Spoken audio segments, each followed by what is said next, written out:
Graça e paz, queridos e amados.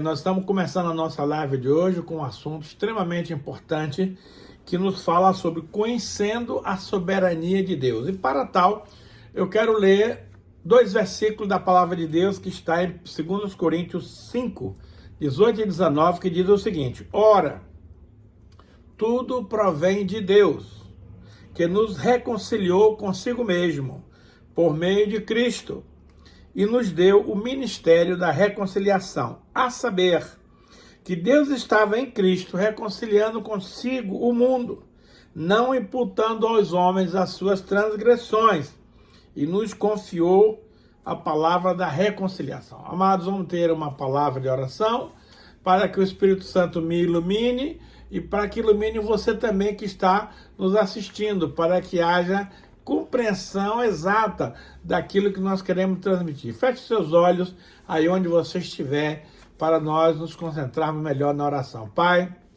muito obrigado por este momento, por essa oportunidade que o Senhor nos concede de falar de um assunto tão relevante, tão importante como a soberania de Deus. Eu reconheço, meu Deus, que por mim mesmo eu não tenho condições, Pai, de ministrar essa palavra, mas debaixo da unção, da sabedoria, da direção do Espírito Santo, nós vamos fazer isso.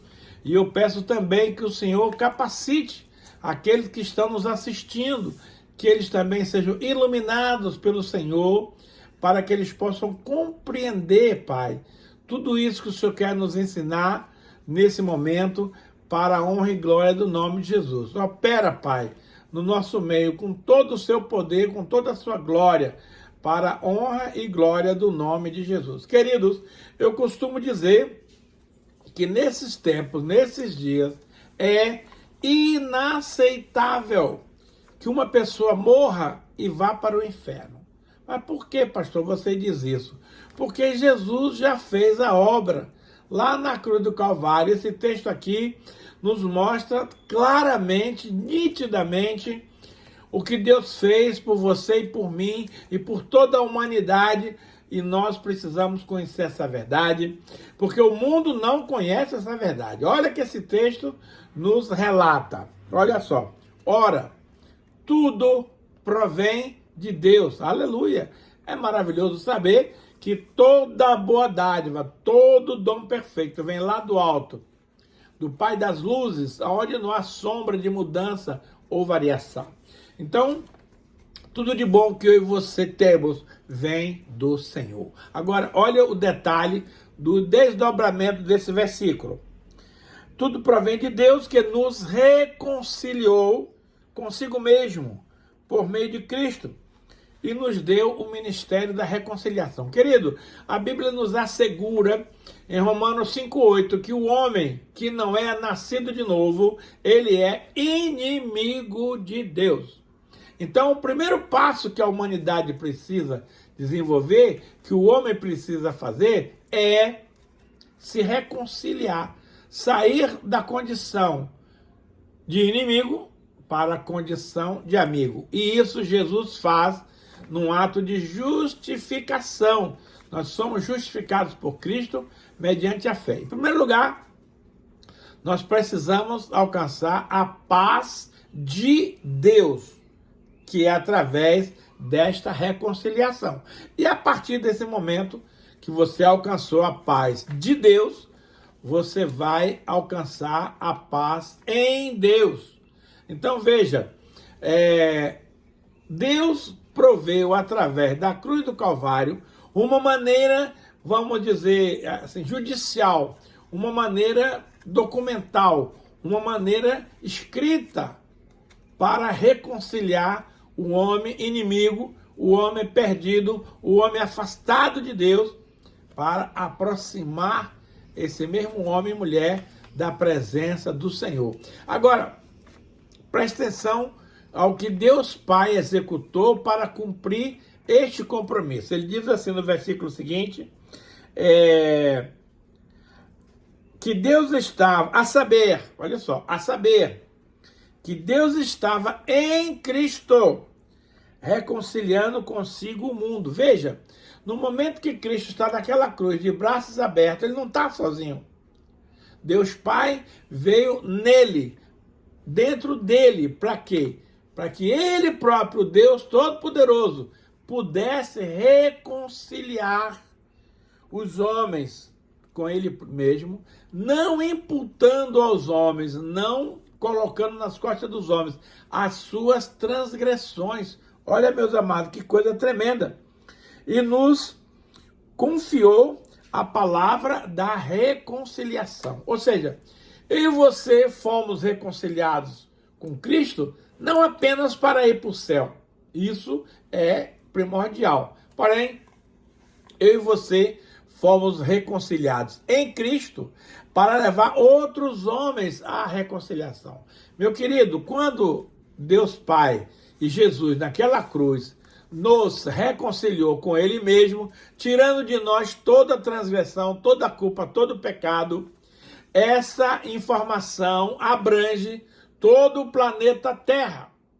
Ou seja, Jesus morreu por todos os homens. Mas, queridos, isto não é uma ação automática. Porque a Bíblia diz assim, mas a todos quantos, João 1,12, mas a todos quantos o receberam a Jesus, deu-lhes o poder de serem feitos filhos de Deus.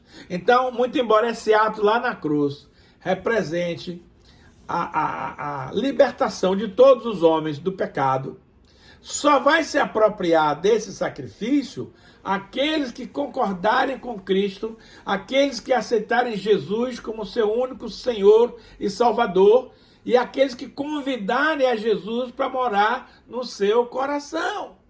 Então, essa verdade, meus amados, cabe a você e a mim divulgar em todo o planeta. Por quê? Porque, amado, tem muita gente boa, tem muitos religiosos que não sabem dessa verdade. Eles não receberam ainda a iluminação do Espírito Santo. Eles não compreenderam a profundidade desse ato. E como tal, eles não comunicam isso para as pessoas. Então, as pessoas estão morrendo aí em borbotões de gente, né? Muitas pessoas, sem saber dessa verdade e sem tomar posse dessa bênção. Poxa vida, eu fico indignado porque a todos quantos eu posso, eu vou lá e explico essa verdade e isso cai como uma luva. A pessoa entende, a pessoa aceita e sai da condição de inimigo de Deus para filho de Deus, para amigo de Deus. Então, meus amados, esse primeiro versículo de hoje, ele é extraordinário. Ele é maravilhoso e eu e você não podemos reter essa informação, não podemos guardar só para nós essas verdades, mas nós precisamos divulgar isso através da internet, da TV, de boca em boca, na pregação, na ministração, em todos os meios. Por quê? Porque essa é uma verdade que cura, essa é uma verdade que sara, essa é uma verdade que liberta, essa é uma verdade que salva. Mas nada disso vai acontecer se as pessoas não entenderem essa verdade, não crerem nessa verdade e não tomarem posse dessa verdade. Então o teu papel e o meu papel é divulgar essa boa nova para seus amigos, seus pais, seus irmãos, seus parentes, seus amigos, seus colegas, porque por mais religiosos que eles sejam, por mais entendidos, eles não sabem deste versículo que eu acabei de te falar. E se você tem dúvida do que eu estou falando, converse com as pessoas que você ama, converse com aqueles que você tem relacionamento e pergunta se eles sabem dessa verdade. Você vai se surpreender. A grande maioria não sabe. Inclusive de gente que está nas igrejas, que deveriam saber, que teriam obrigação de saber e ampliar isso, divulgar, né, informar para as pessoas, mas não. As pessoas são egoístas. Bom, já que eu estou salvo mesmo, os outros que se dane. Querido, não foi para isso que você foi salvo. Se fosse assim, amado, você aceitava Cristo, imediatamente você morria. Por quê, pastor? Para não se desviar da verdade. Mas Cristo colocou dentro de você e de mim o Espírito Santo para nos conduzir, para nos guardar, para nos proteger, para nos ensinar, para nos orientar, para nós sermos reprodutores dessa mensagem de salvação que Deus operou na cruz do Calvário, juntamente com o seu amado Filho Jesus. Então, a partir de hoje, você está comissionado, você está convocado por Deus para ser um porta-voz dessa verdade. E se você deseja saber mais sobre isso, me procure, porque eu vou particularmente lhe explicar com muito mais profundidade do que eu não posso fazer aqui nesse momento. Então, a grande notícia é essa: a soberania de Deus já resolveu o problema do pecado da humanidade. Só que a humanidade, infelizmente, não sabe dessa verdade, não tomou posse, não vai usar esse benefício a seu favor e vão acabar indo para um lugar que Deus não deseja que ninguém vá. Você está entendendo, querido? Então, olha só, mas isso faz parte do que, pastor? Da soberania de Deus. Deus, na sua infinita sabedoria, decidiu nos dar esse presente, não só a mim e a você, mas a todos os seres humanos que habitam no planeta Terra. Uma outra coisa interessante é Provérbios 20, 24, que diz assim: os passos do homem são guiados pelo Senhor. Como, pois, poderá o homem entender o seu caminho?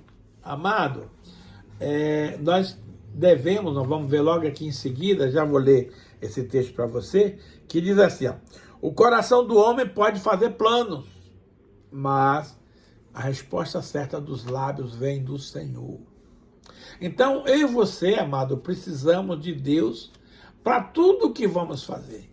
Não tente dar uma de maneca fogueteiro e querer achar que sabe das coisas e não consultar a Deus, não consultar o seu pastor, não consultar os seus pais, enfim, alguém mais sábio do que você para se informar a respeito das suas decisões. Veja, para o homem todos os caminhos são retos, mas no final são caminhos de morte. Esse é o texto que nós vamos ler em Provérbios 16, 9, que diz assim, ó: o coração do homem traça o seu caminho, mas o Senhor lhe dirige os passos. Querido, Deus te colocou no planeta e a mim para andarmos em unidade com Ele, em comunhão, em discipulado, em companheirismo, em relacionamento. Querido, não tente viver a vida cristã sozinho, achando que você é o cara, achando que você é que sabe das coisas. Você não vai conseguir. Seja humilde e procure se alinhar com Deus e ter dele a direção para cada coisa que você vai fazer. Olha só, uma coisa, meus queridos, que foi difícil de entrar na minha cabecinha é o seguinte texto que eu vou te ler: é da vontade de Deus que você sofra. Ah, tá brincando. Que é isso, pastor? É da vontade de Deus que eu sofra? Mas você não falou que Deus é bom, que Deus me ama, que Ele tem o melhor para mim? Falei, e não mudo. E como que você tem coragem de dizer que Deus quer que eu sofra? Não, esse não é o Deus que eu conheço. Pois eu quero te dizer que esse é o Deus que você e eu conhecemos. Agora, olha o arremate dessa afirmação. Olha só. É da vontade de Deus que você sofra para ser aperfeiçoado. Vou repetir. É da vontade de Deus que você sofra para ser aperfeiçoado. Olha o que a Bíblia nos fala em 1 de Pedro 4, 1 e 2. Ele diz assim: ora, tendo Cristo sofrido na carne, armai-vos também vós do mesmo pensamento, pois aquele que sofreu na carne deixou o pecado, para que no tempo que vos resta na carne, não vivais de acordo com as paixões dos homens, mas segundo a vontade de Deus. Querido, para um pouquinho e pense. Se foi necessário que Jesus Cristo sofresse na carne para aprender a obediência, o que dizer de você e de mim, que somos pessoas complicadinhas? Agora, você sabe que Deus quer lhe ensinar pelo método da palavra. Então, se você desejar, Deus vai lhe guiar pela palavra. Está escrito isso em Salmo 32:8. Instruir-te-ei e te ensinarei os caminhos que deves seguir. E sob as minhas vistas te darei conselhos. Não sejais como o cavalo ou a mula sem entendimento, os quais, se não for com freios e cabresto, não os obedece. Então, olhe bem, o propósito de Deus é nos ensinar pela palavra. Mas você pode ouvir 1000 coisas boas pela palavra que você não vai se dobrar, que você não vai obedecer, que você não vai seguir. Aí Jesus tem 2 caminhos. Primeiro, ele vai colocar em você e em mim freios e cabrestos. Numa linguagem bem natural, freio é aquele dispositivo que os homens colocam na boca do cavalo. E quando eles estão cavalgando, ele puxa aquela rédea para trás e aquele ferro pega na língua do cavalo e obriga o cavalo a parar. E os cabrestos é para virar para a direita, virar para a esquerda. Então Deus não quer usar em você e em mim nem freio, nem cabresto. Mas, se eu e você não obedecermos literalmente pela palavra, voluntariamente, inteligentemente, Deus vai usar o freio, cabresto. Na minha vida ele já usou muito freio para que eu pudesse deixar de ser cavalo e seguir as pegadas do mestre. O cavalo, queridos, é aquele animal ousado, veloz, ágil. Você vai numa corrida de cavalo, os camaradas disparam um tiro lá em cima e o cavalo sai em disparada para ganhar aquele derby no final da corrida. Então o cavalo é aquele animal impetuoso, muito ágil, muito rápido, muito ligeiro. Agora a mula é exatamente o oposto do cavalo. A mula empaca no lugar e não sai. Você pode bater, você pode fazer o que você quiser, que a mula vai permanecer empacado. Então escute, amado, Deus não quer que você seja como o cavalo. Deus não quer que você seja como a mula. Deus quer que você obedeça por comandos de voz, por orientação da palavra, do pastor, da Bíblia, dos pais, que são autoridades sobre os filhos. Então, o desejo de Deus é que você aprenda por ouvir a mensagem do Senhor. Mas, como Deus nos ama tanto, se você se negar a obedecer por ouvir, aí ele vem o sofrer na carne, para que você aprenda a obedecer. Quando a gente tem um tropeço na vida, a gente fica esperto e fala, olha, o que eu passei foi muito mal, eu nunca mais quero passar por aquela experiência. Então, você fica esperto e passa a partir daí a obedecer para não ter que sofrer na pele. Poxa vida, eu sou pai, sou avô, e como eu amo meus filhos, meus netos, e como eu gostaria que eles seguissem os meus conselhos, as minhas pegadas, as minhas orientações. Mas isso é utopia, ilusão. Eles acham que sabem tudo, eles acham que são mais inteligentes do que nós e não obedecem. E aí o que é que acontece? Tropeça. E aí você tem que ir lá, juntar os caquinhos e colocar de novo no caminho. Então veja, o sofrimento na vida do homem é o último recurso que Deus usa para nos fazer obedecer. Por quê? Ele gostaria que eu e você obedecêssemos de primeira. Olha o que aconteceu com Adão e Eva. Deus fala assim, ó, Adão, você pode comer de todas as árvores que tem aqui no jardim, menos daquela árvore ali, do conhecimento do bem e do mal. Porque no dia que você comer, certamente vai morrer. Adão não acreditou.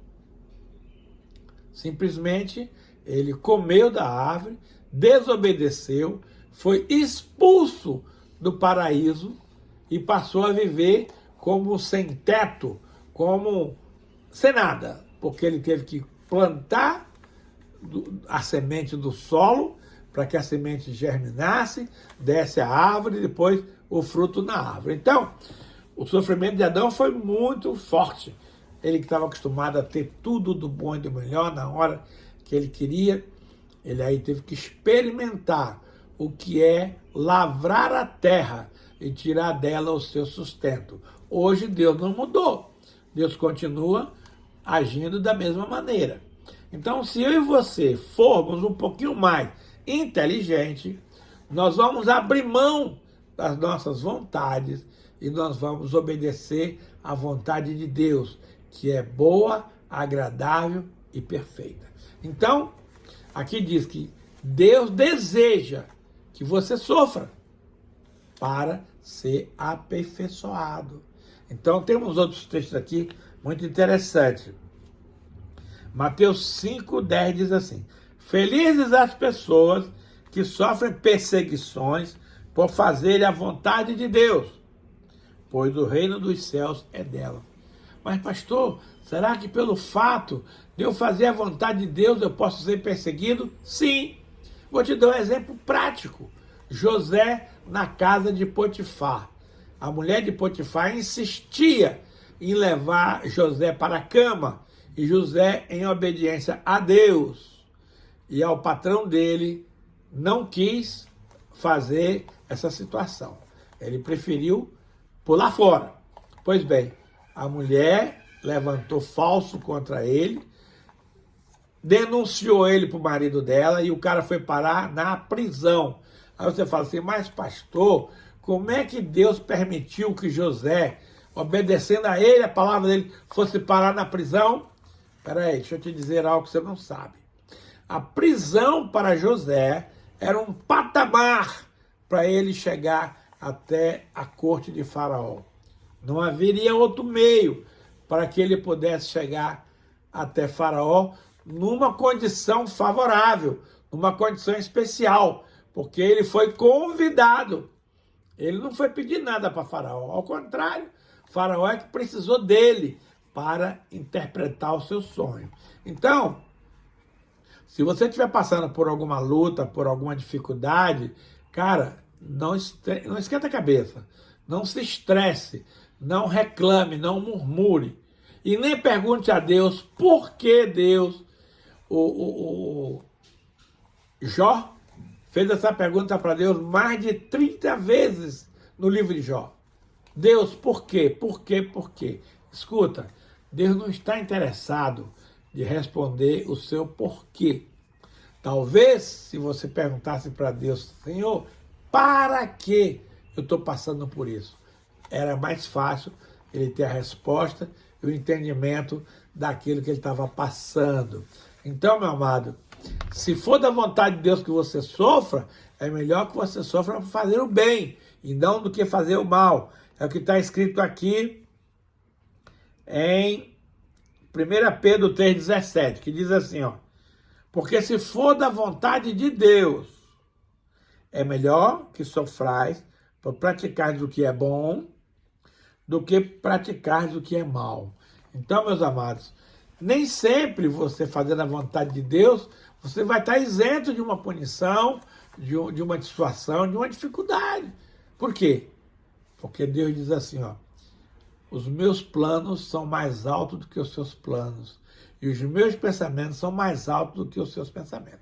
Então, meu amado, nós que temos um pensamento mediano, não insista em querer alcançar os pensamentos de Deus que são bem mais altos do que o nosso. Então, a nós cabe aceitar, glorificar o nome do Senhor.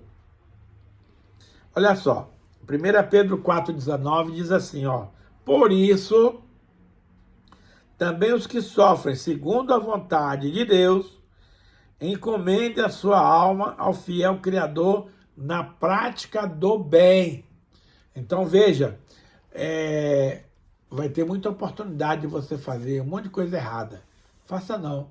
Procure fazer aquilo que é certo, aquilo que é a vontade de Deus. Ah, pastor, mas eu fiz a vontade de Deus e eu estou sofrendo. Ok, isso quer dizer que Deus tem um propósito nesse sofrimento que visa, em última instância, o seu próprio bem. Em Hebreus, capítulo 12, verso 10 e 11, diz assim, amado, ó.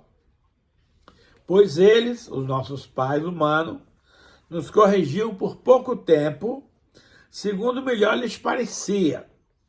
Deus, porém, nos disciplina para aproveitamento, a fim de sermos participantes da sua santidade. Toda vez que você está passando por uma luta, Deus tem um propósito. E aqui está escrito, Ele quer que você se torne participante da sua santidade. E, para tanto, você precisa experimentar certa dificuldade, certas coisas no seu caminho. E aí ele continua, toda disciplina com efeito, no momento não parece ser motivo de alegria, mas de tristeza. Eu, quando criança, tomei 3 surras do meu pai. Doeu bastante. Sabe? Então, na época, eu não entendia, ficava revoltado, ficava chateado. Mas hoje, aos 70 anos de idade, eu olho para trás e digo, obrigado, pai, por você ter me disciplinado aquelas vezes na carne, para que eu pudesse obedecer ao Senhor e ser um filho íntegro, obediente, temente a Deus e ao nosso pai humano. Mas vamos lá. Ao depois, no entanto, produz fruto pacífico aos que têm sido por ela exercitado frutos de justiça. Hoje, eu posso olhar para trás e ver os frutos de justiça atuando na minha vida em função daquela disciplina que eu sofri do meu pai quando eu era criança. Então, você que hoje é filho, que é pai, não perca a oportunidade de disciplinar o seu filho quando ele se tornar carente de disciplina. Também não é andar por aí batendo nas crianças de qualquer maneira. Deus não gosta disso. A disciplina visa a correção de um problema, de uma desobediência, de um erro, de uma situação contrária que aconteceu na vida dos nossos filhos. Então, a Bíblia diz que Deus nos disciplina para aproveitamento, para nos tornarmos participantes da sua santidade. E ele diz que quando nós éramos pequenos, nossos pais nos disciplinavam, a gente não achava bom, mas depois a gente reconheceu que o pai estava certo e que foi muito útil aquela disciplina para você se tornar um homem ou mulher de valor no reino do nosso Deus. Então, meus amados, é muito importante você aceitar as coisas que acontecem na sua vida, embora você possa não entender. Olha o que nos diz aqui Apocalipse 3,19. Eu disciplino e repreendo quantos amo. A quantos amos? Sê, pois, zeloso e arrepende-te. Se você tomou uma surra, tomou uma disciplina de seu pai e não se arrependeu do errado que você fez, não adiantou nada. Então, a disciplina visa o reconhecimento e a mudança de valores, a mudança de atitude, a mudança de conceitos. Então, veja só, Deus diz aqui em Apocalipse 3,19, que eu disciplino e repreendo a quantos amo. Então, se você não está sendo disciplinado por Deus, Deus não está se agradando de você não, meu amado. Porque ele não disciplina apenas os inimigos, não. Ele faz isso também com os filhos, que ele nos ama que é o melhor para nós. E, para tanto, Ele quer que eu e você aprendamos as lições de acordo com o que sofremos na pele. Então, não tente poupar o seu filho e lhe dar uma repreensão, uma disciplina que ele merece para fazê-lo se afastar dos maus caminhos e andar nos caminhos de Deus, porque isso é bíblico, Deus se agrada disso. Embora a nossa legislação não permita que os pais disciplinem seus filhos. Agora, nós temos que entender uma coisa. Uma coisa é disciplinar para educar, para corrigir. Isso é válido. Outra coisa é espancamento, é maltrato, é exploração.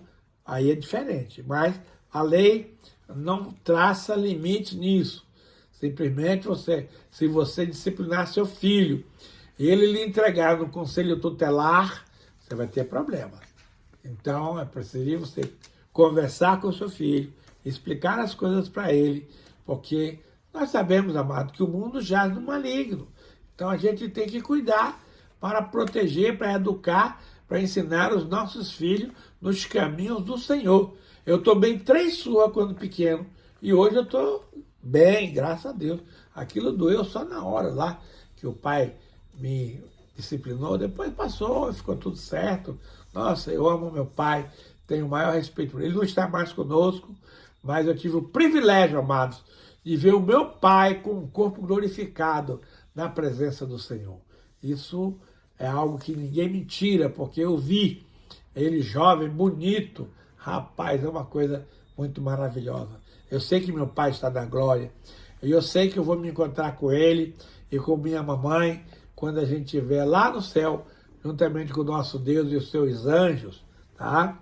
Então, amado, a disciplina, o ensino é recomendação divina, é princípio bíblico. Agora, você tem que explicar para a criança por que ela está sendo disciplinada, e não pode ser com raiva. Se você disciplinar seu filho com raiva, você corre o risco de machucá-lo. Deixa passar um tempo, deixa a coisa esfriar, e aí quando tudo estiver sereno e calmo, você senta com ele e passa a esclarecer essas coisas. Veja bem, uma coisa que eu e você precisamos saber, que vai te dar muita paz, que é o seguinte, ó. É o Senhor Deus quem faz tudo. Eu vou repetir. É o Senhor Deus quem faz tudo. Nós somos meros cooperadores. Lógico, ele nos põe no contexto das realizações para nos honrar, para nos abençoar, para nos dar senso de valor. Porque se você recebesse tudo de mão beijada, não tinha graça. Mas saiba que é Deus que te dá saúde, sabedoria, capacidade, entendimento e realização.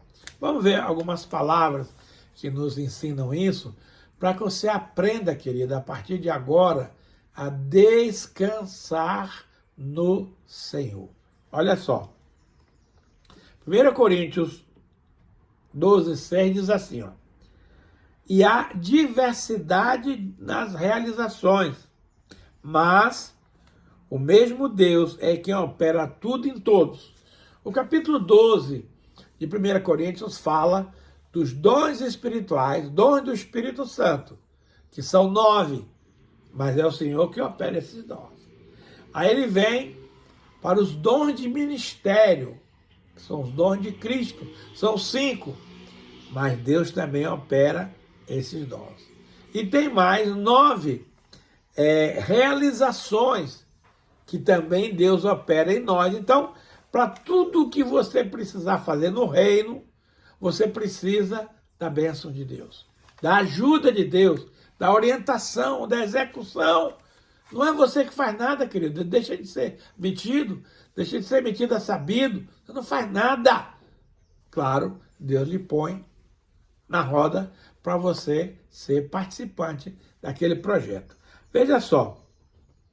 Essa palavra aqui de Isaías 26:12, ela é extremamente maravilhosa. E eu peço que você risque aí na sua Bíblia, anota no seu caderno, porque é uma palavra maravilhosa. Isaías 26:12 diz assim: Senhor, concede-nos a paz, porque todas as nossas obras tu as fazes por nós. A paz você não consegue por você mesmo. Não é produto seu. Deus manda que você peça a Ele lhe dar a paz de Cristo, que excede todo o entendimento humano, guardará o teu coração e a tua mente em Cristo Jesus. Então, a paz, meu amado, é Deus que dá. Veja, quem é inimigo de Deus não tem paz. Não tem. Pode ter momentos de paz, mas paz verdadeira não tem. Porque a paz é uma dádiva do Senhor. Então ele diz assim, ó, Senhor, você orando, concede-nos a paz, porque todas as nossas obras tu as fazes por nós. Então, meu amado, você conseguiu uma grande realização, aí você fala, eu consegui tal coisa. Você não conseguiu nada. Você participou, isso com certeza. Mas quem conseguiu tudo foi Deus. Deus dá força, Deus dá sabedoria, Deus dá os recursos, Deus dá a inteligência, Deus dá os caminhos. É Deus quem dá tudo, meu irmão. Se Deus não estiver com você num projeto, esquece. Aquele negócio não vai andar, não vai ser frutífero, não vai acontecer nada.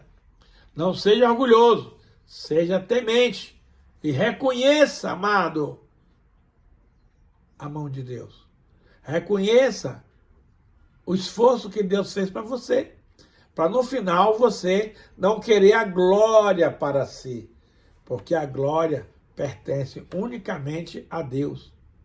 Nós precisamos ter gratidão e agradecer a Deus pelo que nós conseguimos fazer, mas reconhecendo que dele vem a força, dele vem o poder, dele vem a sabedoria para que você execute as suas tarefas no seu dia a dia.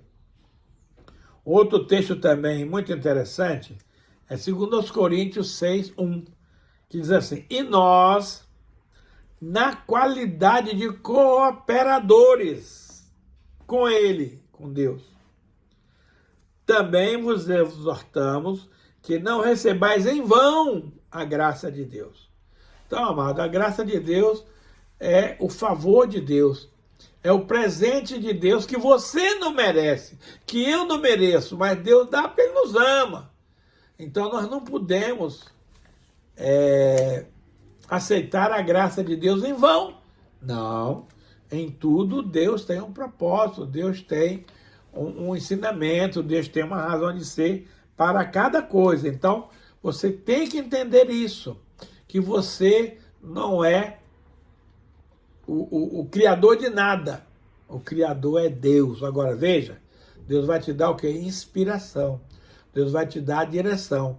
Deus vai te dar orientação. Então, você cria, você faz, sim, mas orientado pelo Senhor. Então, não usurpe a glória que não te pertence. Toda a honra, toda a glória, todo louvor sejam dadas a Deus, porque dele é o reino e todos nós que somos ovelhas do seu pastoreio. E para a gente finalizar, tem aqui 1 Coríntios 3:9, diz assim, porque de Deus somos cooperadores, lavoura de Deus e edifício de Deus sois vós. Então o apóstolo Paulo, mais uma vez aqui, ele enfatiza que de Deus nós somos cooperadores e não criadores, e não executores, e não realizadores, não. Cooperador, porque você trabalha junto. Que coisa linda, gente. Deus não precisa de você, nem de mim, para nada. Mas Ele decidiu nos colocar na parada. Para quê, pastor? Para nos honrar, para nos animar, para nos encorajar, para nos dar motivo para avançar, para conquistar, porque tudo isso fazemos para a glória do nosso Deus. Vamos ter uma palavra de oração para que você possa captar esses ensinamentos, para que você possa aprender esses ensinamentos, para você ser abençoado. Pai, muito obrigado por essa palavra que nós acabamos de ministrar e que o Senhor venha, papai, consolidar esses ensinamentos no nosso coração, para que nós sejamos operosos praticantes debaixo desse novo ensino, dessa nova instrução, dessa nova direção, dessa nova explicação. Que o Senhor abençoe, Pai, cada um dos nossos internautas e nos faça participante dessa palavra de hoje, para que possamos ter uma vida mais tranquila, calma e sossegada, compreendendo as razões pelas quais o Senhor age conosco, sem querer questionar, sem querer desobedecer, sem querer fazer nada de errado. Querido, se essa palavra ali edificou, e eu tenho certeza que sim, eu quero lhe pedir que possa compartilhar essa palavra com outras pessoas. Não custa nada, você pega no dedinho aí e compartilha para que outras pessoas possam também receber esse ensinamento e passar para frente. Coloque aí o seu joinha, mostre se você gostou ou não gostou, para que você seja notificado todas as vezes que essa palavra for levada ao ar, lá no YouTube, no Facebook, no Instagram. E agora, querido, eu quero te dar uma grande oportunidade para você semear no reino de Deus para efetivar uma grande colheita. Eu vou passar aqui na tela os Pix para você tomar conhecimento e abençoar o Ministério Pão da Vida. Lá no Santander, o nosso Pix é 41 9979 6625. No Bradesco, 039 028 035 68. E no Banco Itaú, ap.eliezer.almeida@hotmail.com. Querido, semeie uma semente no ministério, porque Deus quer lhe dar uma grande colheita. Mas é simples, quem não semeia, não colhe. O Pix é uma maneira muito prática, muito fácil de você fazer. Você pega um desses números que eu citei aqui e faz a sua oferta.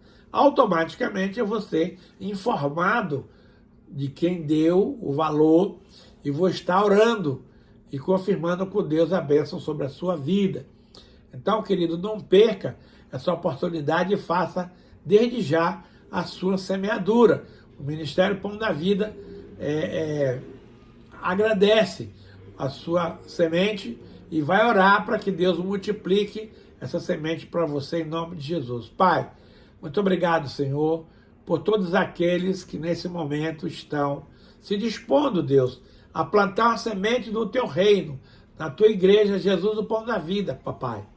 Então, que o Senhor possa estar abençoando de maneira sobrenatural a todos esses irmãos e irmãs que estão nesse momento fazendo o seu Pix para abençoar o ministério, para abençoar a nossa vida. E nós a Ti, Pai, por esse momento, damos toda a honra, toda a glória e todo louvor e fazemos isto em nome de Jesus. Querido, não perca na próxima semana, no YouTube, às 16 horas do domingo, no Instagram e também no YouTube, às 19 horas. Essa palavra vai ficar gravada e nós temos muitas outras palavras ali no YouTube. Então, se você deseja conhecer mais de perto o Ministério Pão da Vida, as ministrações que eu trago, por favor, entre lá no YouTube. É ap.eliezer,